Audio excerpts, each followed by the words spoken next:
everybody needs a few anchors, I think.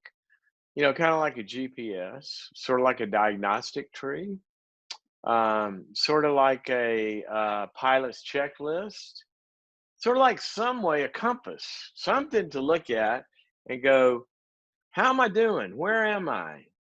What do I need to address? Well, let me give you four anchors for your life. In terms of anchors, what I mean is kind of anchoring issues that I think will always be relevant, always be relevant. And I want you to look at any situation in your life and ask yourself, does it involve one of these four issues? Or it might involve two of these four issues. Sometimes all four. I hope not, but it happens. And maybe that's where I need to leap in and begin to address it. Okay, anchor number one.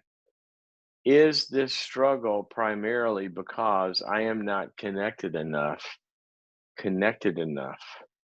to sources of strength and sources of courage for me and sources of help, sources of energy, sources of support?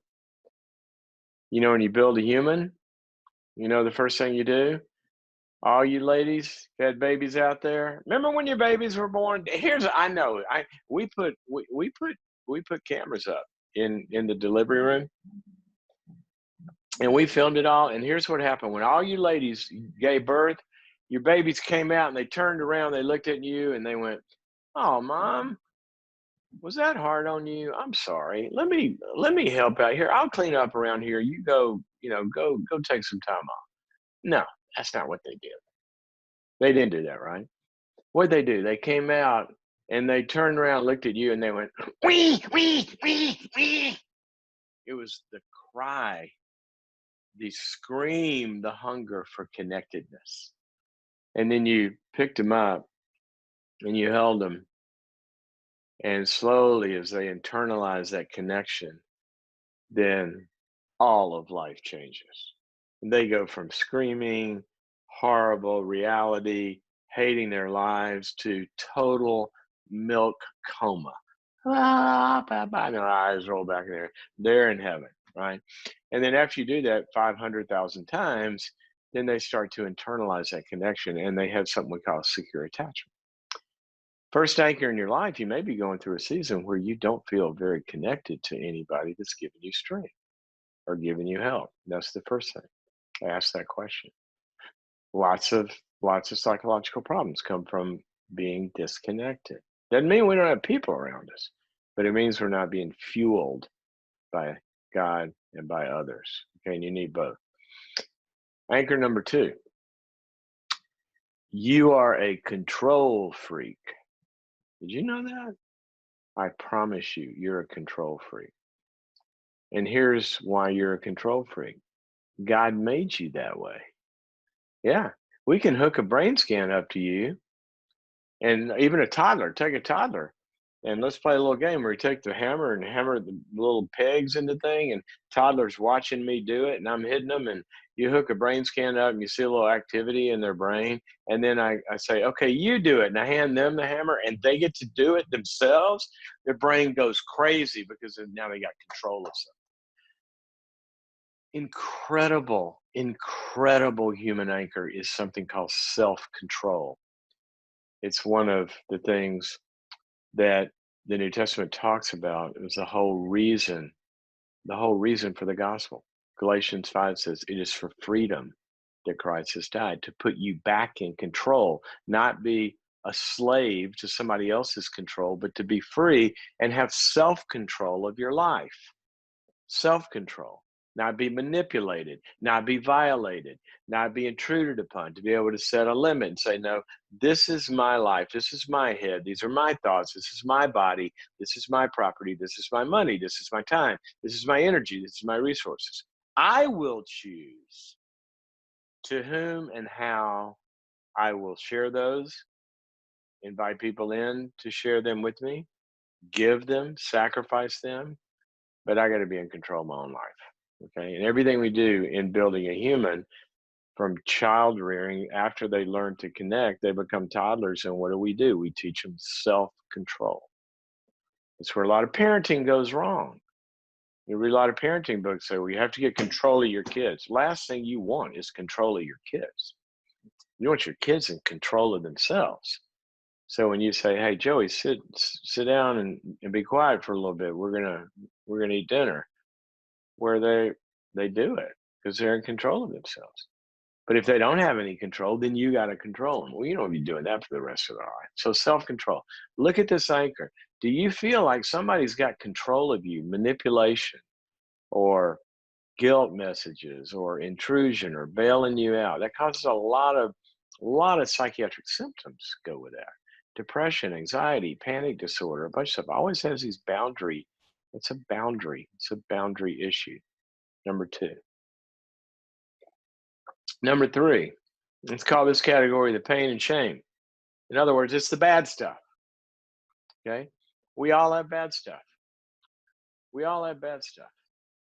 And if you got a dentist, yeah, well, that's because you got bad stuff, right? If you live in this world, as Jesus said, you got problems. You got worse than problems. He called it tribulation. Bad stuff happens. We lose people. People die. People hurt us. People wound us. People abuse us. We fail. We fall. We do stuff that we're ashamed of. We do stuff that hurts us and hurts other people. Can I say the word, we sin. We're not perfect. Sin means to miss the mark. Yeah, we miss it sometimes. So what do you do with all that bad stuff? And what do you do with the bad stuff that people inflict upon you? So you have to ask yourself the question, how am I dealing with the pain and shame? Am I making a place and a venue and a context to deal with my pain and shame? Pain, generally, stuff that happens to us. Shame, generally, ways in which we feel bad about ourselves and failure and this, that, and the other. I don't care what you call it. All I care about is that you realize that we live in a world that was designed to be perfect and it has fallen to imperfection. And in that imperfection, we got to deal with some hurt. So, anchor number three, are you addressing the pain and shame in your life?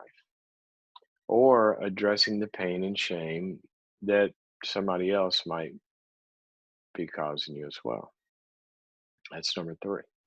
Number four is, how are you doing as an adult?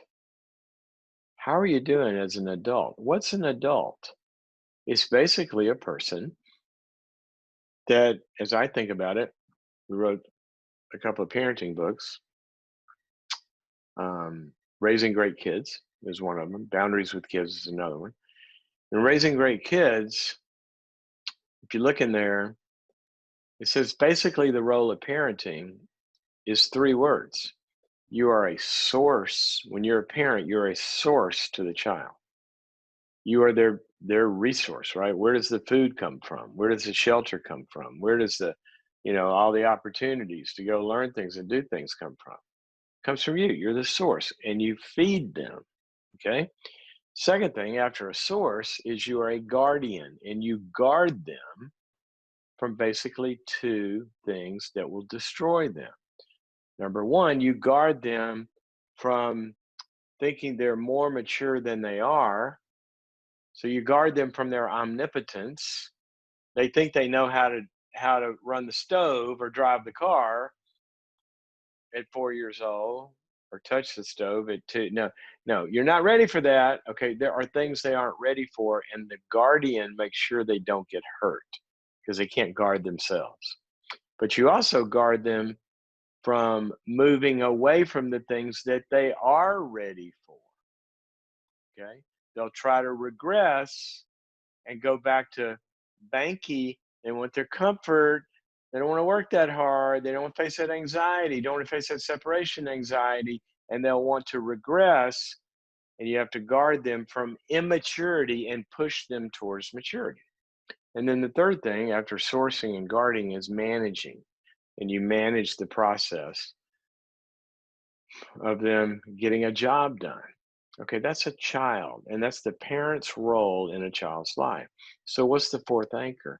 It is to be an adult, which means you have become your own source, your own guardian, and your own manager. And you're not looking to anyone else to source your life in a child sort of way. And that doesn't mean that we don't draw life from the outside. I just said we needed others to source us with lots of emotional support. But it mainly means this, that you're not doing it in a childlike way where you're looking for some parent figure to take care of you in a parental sort of way, where they're running your life, they're managing your life, they're writing the checks for your life.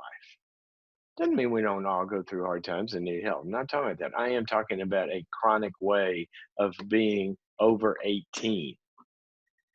Okay. You get to be over 18, it's time to look in the mirror and say, if I got a problem, I got a problem with you. And look right in the mirror because you are the boss. My daughter last night texted me to take her somewhere. She said, I got to go. Come get me. And I text back, you're not the boss of me. Kidding. But that's the real question, right? Who's the boss of whom?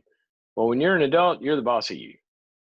You're the boss of you. And with that bosshood of you, you can make decisions to submit yourself to other bosses. Like you make an adult decision to go work for a company, and then you recognize I am choosing to place myself under my boss's authority. What does that make us? It makes us two adults, equal adults in a contract that says we will have different roles. That's different than having a beef on our shoulder when a boss or an authority figure tells us to do something and we got an authority conflict. Well, only way you can have authority conflict is if you're a child. If you're an adult, you don't have an authority conflict with a boss. You talk to them, this and the other. And if you can't work it out and you can't come to agreement that you don't like the job description or you don't, then what do? You take your adult butt somewhere else and submit to something else. But like Bob Dylan said, we're all got to serve somebody, but adults get to choose that. Okay. All right. There's your 4 anchors. Go check them out in your life. Are you connected? Do you have control? Are you dealing with a hurt and pain? And are you an adult who's taking grasp of your talents and abilities and going and doing something with them that fulfills you? You know, children fantasize. One day I want to be a firefighter. Adults go online and sign up for a class that'll get them admitted into the firefighter program. That's the difference. Fantasy versus reality. That's why a lot of, well, whole nother topic. We should do a show on sexual dysfunction one day. But a lot of clinical sexual dysfunction problems are because somebody in their head is still in the psychological child role, and they have performance anxiety and a bunch of other stuff. They haven't become an equal, and they're not having adult sex when they have sex. In their head, they're trying to please somebody. Well, that's a child position, or feel controlled by somebody or something. Anyway, adulthood touches a lot of aspects of life. Okay, there we go. There's your anchors.